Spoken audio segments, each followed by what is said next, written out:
In the shadow of Utah's rugged mountains, some of the most chilling crimes in American history have unfolded. Acts so brutal, they push the boundaries of justice and morality. These are the stories of lives destroyed in the price of justice. If you're drawn to the dark corners of true crime, hit that subscribe button to join us as we uncover Utah's deadliest secrets. Case 1. The Hi-Fi Shop Murders. Dale Selby Pierre and William Andrews. On April 22, 1974, Ogden, Utah became the site of one of the most brutal crimes in American history. Dale Selby Pierre, 21, and William Andrews, 19, both airmen stationed at Hill Air Force Base, carried out a crime that shocked the nation. Pierre spent 13 years on death row until his execution by lethal injection in 1987. Andrews spent 18 years before facing the firing squad in 1992. Weeks before the attack, Pierre confided in Andrews about his desire to rob a store. He chose the Hi-Fi Shop, a stereo and electronics store in downtown Ogden, noting its valuable merchandise and relatively light staffing during closing hours. Pierre recruited a third airman, Keith Roberts, to act as a lookout and getaway driver. Roberts did not enter the store during the crime, but his involvement tied him to the robbery. Pierre armed himself with a .25 caliber pistol. Andrews carried a .38 caliber handgun. They also brought along a bottle of liquid Drano, believing it would kill victims quickly if forced to drink. At around 7 p.m., Stanley Walker, 20, an employee, and Michelle Ansley, 18, another worker, were preparing to close the store. Pierre and Andrews burst inside, brandishing their weapons. Stanley and Michelle were taken hostage and forced into the basement of the shop. Soon after, 18-year-old Courtney Naisbitt entered the store to thank Stanley for letting him park his car outside. He too was seized and dragged to the basement. As the robbery unfolded, Courtney's mother, Carol Naisbitt, 52, entered looking for her son. She was taken hostage as well. Finally, Orrin Walker, 43, the father of Stanley, arrived at the store worried about his son and also fell into the captor's hands. By then, Pierre and Andrews had 5 hostages restrained in the basement. Pierre and Andrews forced the victims to lie on the basement floor. To eliminate witnesses, Pierre poured liquid Drano into paper cups. He ordered the hostages to drink, threatening them with his gun. The corrosive chemical caused immediate and horrific injuries: blistered lips, burned throats, and vomiting. The victims screamed in agony, but contrary to Pierre's belief, none of them died quickly. Furious at the failure, Pierre resorted to more violence. He shot Stanley Walker in the back of the head, killing him instantly. He then shot Michelle Ansley, who also died. Carol Naisbitt was shot next. She succumbed to her injuries later at the hospital. Courtney Naisbitt was also shot in the head but miraculously survived, though he suffered permanent brain damage. Pierre attempted to kill Orrin Walker last. He first strangled him with an electrical cord until Orrin lost consciousness. Believing him dead, Pierre left him on the basement floor. However, Orrin survived the strangulation attempt and later gave critical testimony. Pierre and Andrews carried stereo equipment out to their car, while Roberts waited nearby. They fled the store with stolen electronics valued at thousands of dollars. After the alarm was raised, police launched an intensive investigation. Tips from other airmen pointed investigators toward Pierre and Andrews. A search of their barracks uncovered stolen stereo equipment and personal items belonging to the victims. Pierre, Andrews, and Roberts were arrested within days. Roberts, who had not entered the store, was convicted of robbery but not murder. In November 1974, Dale Selby Pierre and William Andrews were convicted of aggravated murder, aggravated robbery, and aggravated burglary. The jury highlighted the crime's heinous, atrocious, and cruel nature in recommending the death penalty. Pierre remained defiant on death row and showed little remorse. He was executed by lethal injection on August 28, 1987. Andrews, who maintained that he never pulled the trigger but was a willing participant, was executed by firing squad on July 30, 1992. Neither execution ended debate in Utah about the brutality of the death penalty versus the horror of the crime itself. The Hi-Fi murders left an indelible mark on Ogden. Survivors Orrin Walker and his son Courtney lived with lifelong trauma, Orrin from strangulation injuries, and Courtney with permanent brain damage. The case is still studied in criminal justice courses as an example of extreme cruelty and sadistic crime. But another crime, born from personal rage, would soon haunt Utah. Case 2. The murder of Maurine Hunsaker, Ralph Leroy Menzies. On February 23, 1986, the quiet suburb of Kearns, Utah, became the starting point of one of the state's most haunting murders. That night, 26-year-old Maurine Hunsaker, a mother of three who worked evenings at the Gasomat service station, was abducted during her shift. Her killer, Ralph Leroy Menzies, then 32, now sits on Utah's death row. At 67, his execution, set for September 5, 2025, was halted when the Utah Supreme Court ruled that his severe dementia raised serious and significant questions about his competency to face a firing squad. Maurine's shift at the gas station was supposed to end uneventfully. She was known as a devoted mother, working to support her children while her husband was home with them. Menzies, a drifter with a history of burglary and theft, had been lingering in the area. He was not a stranger to trouble. His rap sheet stretched back years, but he had never committed a crime of such brutality. Shortly after 11 p.m., Maurine phoned her husband. Her voice, steady but edged with fear, carried devastating news. She had been robbed at work and was being forced to leave with the man responsible. Before she could say more, the call abruptly ended. That was the last anyone heard from her. Instead of fleeing after the robbery, Menzies forced Maurine into his vehicle. He drove her east into the mountains, leaving behind the glow of Salt Lake Valley for the dark, snow-covered isolation of Big Cottonwood Canyon. His chosen spot was Storm Mountain, a rugged outcropping surrounded by steep canyon walls. There, Menzies carried out his attack. Evidence later showed he strangled Maurine with a ligature, cutting off her airway as she struggled for her life. He then slashed her throat, leaving a deep wound that ensured death. The assault was brutal and deliberate. Once she was dead, he abandoned her body in the snow and fled back into the city. On February 25, 1986, hikers came across the gruesome scene. Maurine's body lying near Storm Mountain. Her throat had been cut, and signs of strangulation were apparent. The brutality shocked investigators and the community alike. Evidence began to close in on Menzies.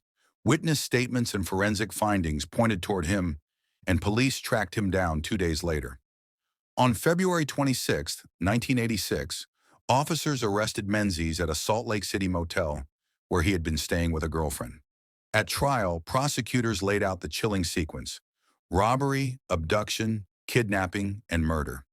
The jury convicted Menzies in March 1987 of aggravated murder, aggravated kidnapping, and aggravated robbery. On March 20, 1987, he was sentenced to death. For 38 years, Menzies has sat on death row in Utah. Over time, his health collapsed. By 2020, he was suffering from advanced vascular dementia. He is now wheelchair-bound, with little memory of his crime or even of the legal proceedings against him. His lawyers argue that executing him violates constitutional protections, as he no longer comprehends the punishment.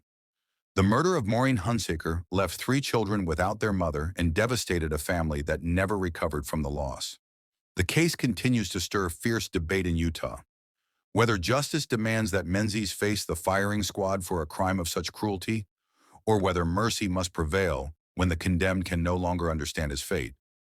Next, a crime that pushed Utah's death penalty to its limits, acts so shocking they redefined retribution. Stay tuned. Case 3. The torture murder of Gordon Ray Church, Michael Anthony Archuleta. On November 21, 1988, a horrific crime unfolded in Cedar City, Utah, extending into Millard County. Michael Anthony Archuleta, now 61, has been on death row since 1989, with the firing squad as a potential execution method. The crime took shape late that night. Archuleta, a 25-year-old parolee with a history of assault and theft, and his roommate Lance Conway Wood, 22, also on parole, were restless in Cedar City. At a 7-Eleven around 10 p.m., they met Gordon Ray Church, a 28-year-old graduate theater student at Southern Utah State College, known for his openness about being gay. After buying soda and whiskey together, Church joined them for drinks in his car, driving up and down Main Street. Archuleta, harboring homophobic resentment, saw an opportunity. He and Wood, fueled by alcohol and prejudice, decided to target Church, luring him under the pretense of continuing their night. Around midnight, they drove Church's car 10 miles east to Cedar Canyon. There, Archuleta turned on Church, punching him and forcing him into a sexual assault. Wood joined in, restraining Church as the violence escalated. They bound his hands, stuffed him into the trunk of his own car, and drove 76 miles north on I-15 to a remote spot in Dog Valley near Kanash in Millard County. In the freezing desert night, under the car's headlights, Archuleta attached jumper cables to Church's testicles, connecting them to the car's battery, sending excruciating shocks through his body. Laughing, Archuleta raped Church with a tire iron, puncturing his liver. Wood beat Church with a car jack, fracturing his skull with blows so severe they mimicked being run over. Still alive, Church was dumped into a shallow grave, covered with dirt. He died hours later from massive internal injuries and blood loss. After the murder, Archuleta and Wood stole Church's car and fled north to Salt Lake City, abandoning it there. They bought new clothes to hide bloodstains and returned to Cedar City. On November 26, 1988, hunters discovered Church's body in the shallow grave, alerting police. A tip from Anthony Sick, an acquaintance of Archuleta, revealed his involvement after Archuleta bragged about teaching a lesson. Wood, guilt-ridden, confessed to his parole officer. Both were arrested on November 26th to 27th at their Cedar City apartment. Key evidence included blood on Archuleta's and Wood's clothes and boots, Church's stolen car, Archuleta's confessions post-arrest, Wood's testimony against Archuleta, and forensic matches of the tire iron and carjack wounds. In 1989, Archuleta was convicted of first-degree murder, aggravated kidnapping, forcible sodomy, and robbery, with special circumstances for torture and cruelty due to the hate-motivated brutality. He was sentenced to death on December 20th, 1989. Wood, testifying that Archuleta led the torture, received life imprisonment. Archuleta's appeals, citing Wood's lesser sentence and his own childhood abuse, have been rejected with his gleeful demeanor during the crime noted by prosecutors. On death row at Utah State Prison, Archuleta has been combative, accruing disciplinary infractions. His prior record of assault and theft, combined with claims of childhood trauma, failed to sway courts. Church's murder shocked Cedar City and Utah, spotlighting anti-LGBTQ+ violence. The case inspired the 2020 documentary Dog Valley and bolstered Utah's 2008 hate crime law expansions, protecting sexual orientation. Archuleta remains on death row, his 1994 firing squad election still an option if appeals fail. Up next, a crime that shook another Utah community, marked by betrayal and bloodshed. Stay with us. Case 4, the Oakley Cabin Murders, Von Lester Taylor. On December 22, 1990, a remote cabin in Oakley, Utah, became a scene of horror. Von Lester Taylor, now 60, has been on Utah's death row since 1991, awaiting execution by lethal injection for a brutal double murder that shocked the state. The crime took root in the weeks prior. Taylor, a 25-year-old parolee with a history of burglaries and drug abuse, was living at a halfway house in Salt Lake City after serving time for aggravated burglary. Desperate for money and spiraling from methamphetamine use, he met Edward Stephen Deli, a 26-year-old fellow parolee, at the facility. Over late-night conversations, they hatched a plan to burglarize cabins in Summit County, where Taylor had family ties and knew of isolated properties. They targeted empty vacation homes, believing they'd find cash, guns, or valuables to sell. On December 20th, Taylor and Deli hitchhiked to Oakley, a small town 45 miles east of Salt Lake City, scoping out cabins along the Weber River. They stole a .38 caliber revolver and a .35-7 Magnum from one break-in, arming themselves for their next move. Taylor pointed to a cabin owned by the Teed family, saying, "That one's secluded. We hit it soon." On December 22, 1990, at dusk, Taylor and Deli trudged through light snow to the Teed cabin, carrying the stolen handguns, duct tape, and a can of gasoline from a nearby shed. The cabin was dark, Its owners, Kay Tidy, 49, her mother Beth Potts, 70, and their family, away in Salt Lake City for holiday shopping. Taylor jimmied the lock with a screwdriver, and they ransacked the place, pocketing jewelry, cash, and a rifle. But at 7:30 p.m., headlights flashed outside. The Tiades, Kay, Beth, husband Rolf, 49, and their daughters Line, 23, and Tricia, 20, had returned unexpectedly. Taylor whispered to Deli, "We're trapped. Handle it." As the family entered, Taylor and Deli ambushed them. Taylor brandished the .357 Magnum, shouting, "Get down!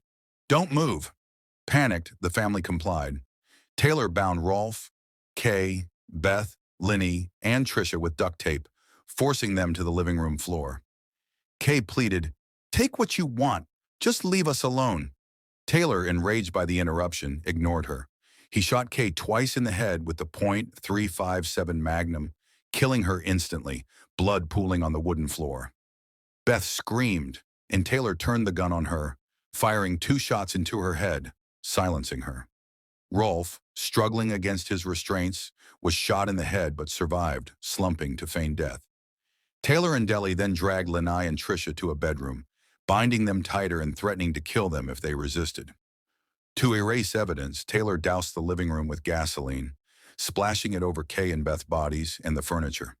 He struck a match, and flames roared to life, engulfing the cabin's interior. The fire spread rapidly, charring the bodies and filling the air with acrid smoke. Taylor and Deli fled into the snowy night, taking the family's car, $800 in cash, jewelry, and the rifle. The fire burned through the night, alerting a neighbor who called 911. Firefighters arrived on December 23, 1990, finding the cabin gutted and the charred remains of Kay and Beth.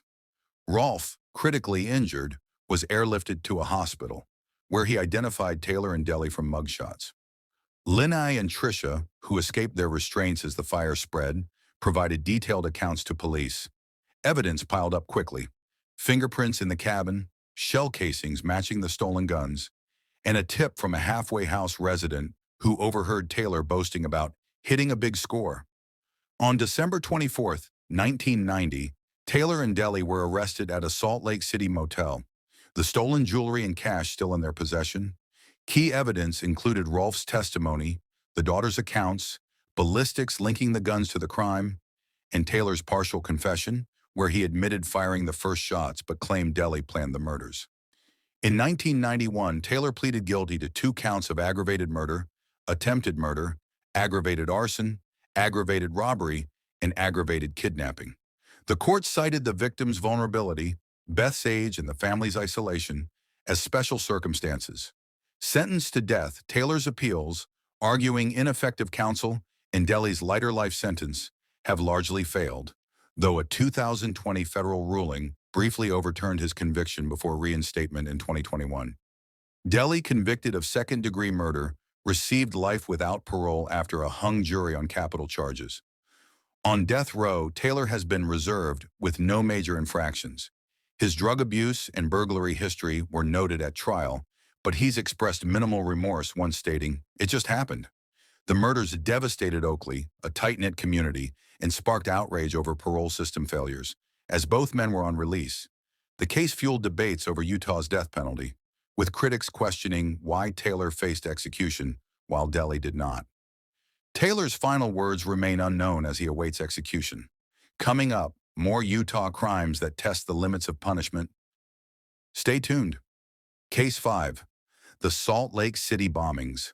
Mark Hofmann.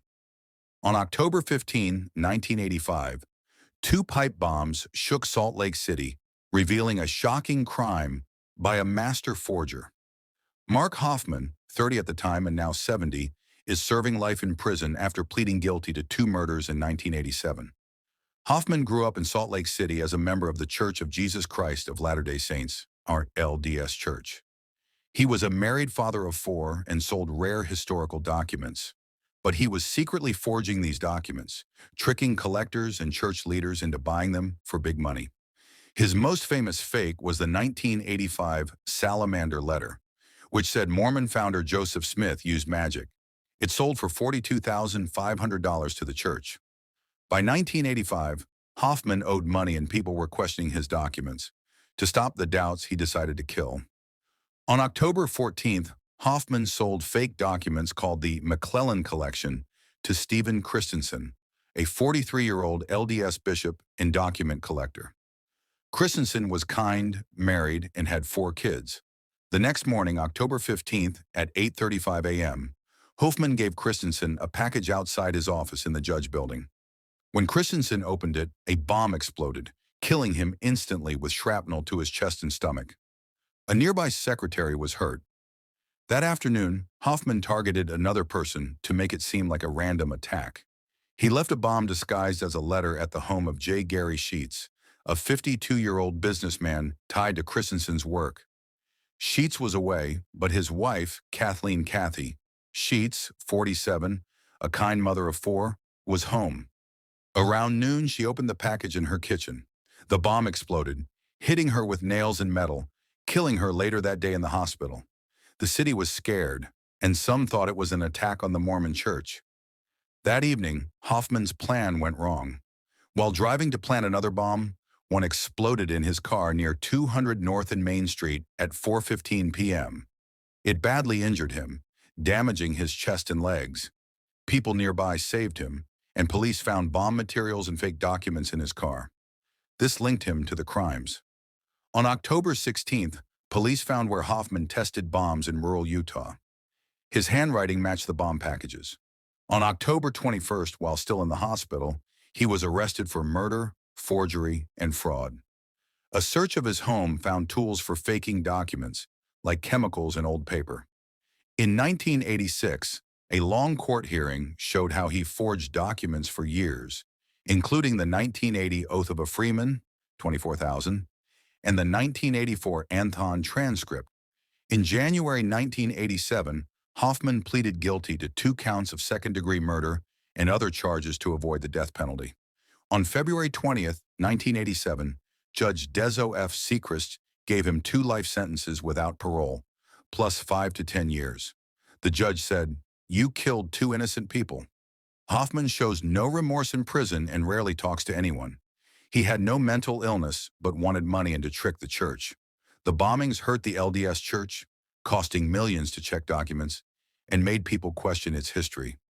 Books like Salamander and the 2021 Netflix series Murder Among the Mormons told the story.